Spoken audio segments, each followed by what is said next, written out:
Original ঢাকাইয়া তেহারি এর থেকে সহজে আর হতেই পারে না, ব্যাচেলাররাও পারবে, এতই সহজ।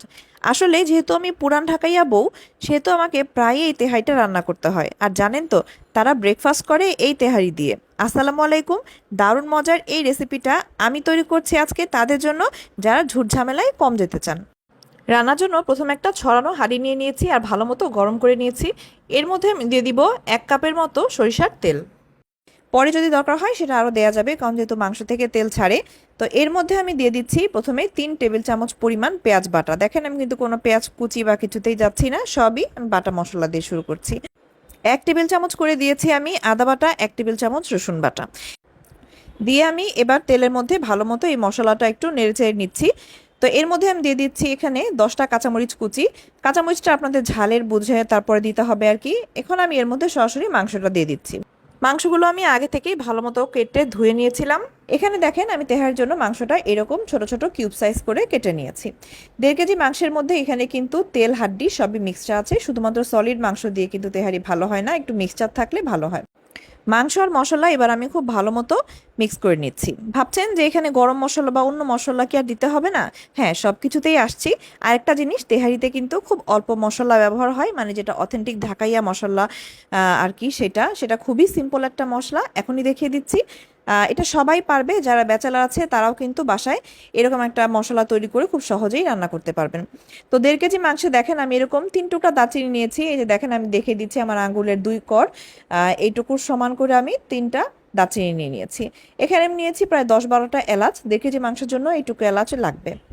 এটা হচ্ছে জয়ত্রী। জয়ত্রী নিয়ে নিয়েছি, পুরো একটা জয়ত্রীর ফুল তা না, 1 চিমটি দিয়ে উঠালে যতটুকু পরিমাণ উঠে ততটুকুই। একটা জয়ফলকে আমি এভাবে ভেঙে নিয়েছি, প্রায় 4 ভাগের 1 ভাগ আমি এখানে নিচ্ছি। দেখেন বড় যে পাটটা সেটা আমি রেখে দিয়ে ছোট যে পাটটা হাতে উঠে আসছে সেটা দিয়েছি। আর আমার মনে হচ্ছে একটু কম হবে, সেজন্য ভাঙা আরেকটা টুকরা আমি এখানে দেখেন এই যে অ্যাড করলাম সামান্য। দুটো মশলাই কিন্তু মারাত্মক ধারালো ধকযুক্ত, তাই খুব বেশি হয়ে গেলে মশলা কিন্তু ভালো লাগবে না। সব কিছুকে আমি এভাবে গুঁড়ো করে নিয়েছি। আপনারা চাইলে পানি দিয়ে বেটেও নিতে পারেন। এইরকমভাবে যদি এটা এলাচের রয়ে যায় তাতে কিন্তু কোনো সমস্যা নেই, এটা পরে রয়ে যাবে। তো এই যে মশলাটা দেখেন আমার হয়ে যাওয়ার পর মাংসের মধ্যে আমি এখান থেকে প্রায় 1.5 টেবিল চামচ বা 2 টেবিল চামচ ব্যবহার করছি। সবটুকু মশলাই আমি দিব, প্রথমে এখানে বেশিরভাগটা ব্যবহার করছি, বাকিটা আমি পরে যখন চালটা অ্যাড করব তখন দিব। তো এই তো আমার তেহারির মশলা দেয়া কিন্তু শেষ, এবার জাস্ট মাংসটাকে সেদ্ধ করে নেওয়ার পালা। ও হ্যাঁ, লবণই তো দিইনি, তাই না?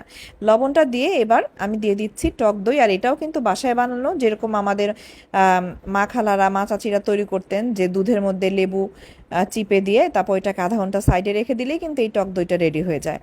টক দইটা দেওয়ার পরে পানি ছাড়াই কিন্তু আমি এই মাংসটা রান্না করে নিয়েছি। আপনারা যদি চান তাহলে হালকা 1 কাপ পানি দিয়েও কিন্তু মাংসটা রান্না করে নিতে পারেন, তবে কখনোই বেশি পানি দিবেন না, পরে কিন্তু টানাতে অসুবিধা হয়ে যাবে। মাংসটা যখন 90% পর্যন্ত সেদ্ধ হয়ে যাবে তখন আমি এগুলোকে একটা চামচ দিয়ে হালকা হাতে উঠিয়ে নিচ্ছি, যেন ঝোলগুলো নিচে থাকে। আর হ্যাঁ, ঝোল বলতে কিন্তু এখানে খুবই কম, আপনারা অবশ্যই ঝোলটা টানিয়ে নেবেন যেন এরকম কষানো মশলাটাই শুধুমাত্র নিচে রয়ে যায়। আমি এখানে অ্যাড করছি আরও প্রায় 1/2 কাপের মতো সরিষার তেল।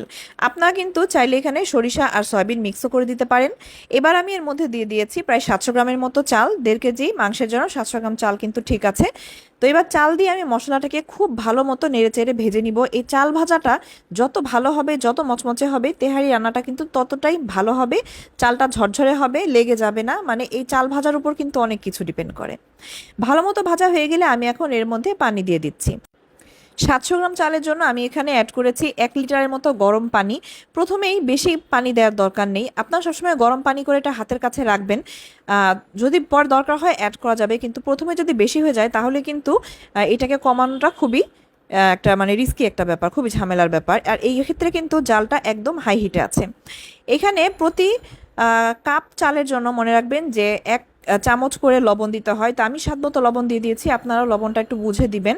তো এই মুহূর্তে কিন্তু জালটা আমি একদম বাড়িয়ে রেখেছি। আর চালটা যখন পানির সাথে সমান সমান হয়ে যাবে তখন এর মধ্যে আমি বাকি মশলা আর কাঁচামরিচ অ্যাড করেছি আরও 8-10টা। ঝালটা নিজেরা বুঝে দিবেন।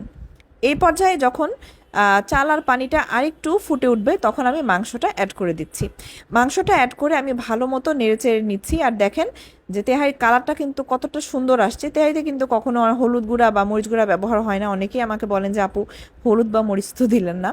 তো যাই হোক, আমি এখানে কেওড়ার জল দিয়ে দিয়েছি। এখানে কেওড়া জলটা আমি দিয়েছি একটা মুখ হাতে যতটুকু আটে আর কি ততটুকুই। তো এই যে দেখেন পানিটা কিন্তু এখন মানে হাই হিটে রাখতে রাখতেই প্রায় শুকিয়ে আসছে। আর ভিতরে পানি আছে কিন্তু উপরে কিন্তু ভেসে নাই। তো এই পর্যায়ে আমি এইটাকে একদম সমান করে দিয়ে তারপরে এরকম একটা তাওয়া চুলার উপর বসিয়ে নিব। তাওয়াটাকে হাই হিটে গরম করে নিব। খুব ভালো মতো হাই হিটে যখন গরম হয়ে যাবে তখন আমি তেহারির যে পাতিলটা সেটাকে এর উপর বসিয়ে দিচ্ছি। এই সময় আমি আমার যে জালটা সেটাকে একদম লো করে দিব। এইভাবে আমি এটাকে রাখবো 30 মিনিট। 30 মিনিট আমি এটাকে নড়াবো না, ভয় পাবেন না, এটা কিন্তু কিছু হবে না বা নিচে লেগে যাবে না, কারণ জালটা খুবই কম আর মাঝখানে তো তাওয়া আছে। 30 মিনিট পর দেখেন তেহারিটা কিন্তু একদমই কত সুন্দরভাবে হয়ে এসেছে। এবার যেটা করব, নিচে তেহারিগুলোকে উপরে, উপরেগুলোকে নিচে উঠিয়ে দিয়ে এটাকে আবারও ঢেকে দিয়ে আমি প্রায় 10 থেকে 15 মিনিটের মতো রেখে দিব। আর এইভাবে করে কিন্তু আপনারা মেহমানকে সার্ভ করার আগ পর্যন্ত চুলার মধ্যে রেখে দিতে পারেন। নিচে কিন্তু লেগে যাবে না যদি জালটা একদমই লো করা থাকে। তো এই তো দেখেন আমার প্রায় আধা ঘন্টা পর তেহাইটা সার্ভ করার জন্য একদমই রেডি। রেসিপিটি আর বড় করছি না, কেমন লাগলো জানাবেন। লাইক কমেন্ট ফলো করতে ভুলবেন না। আল্লাহ হাফেজ।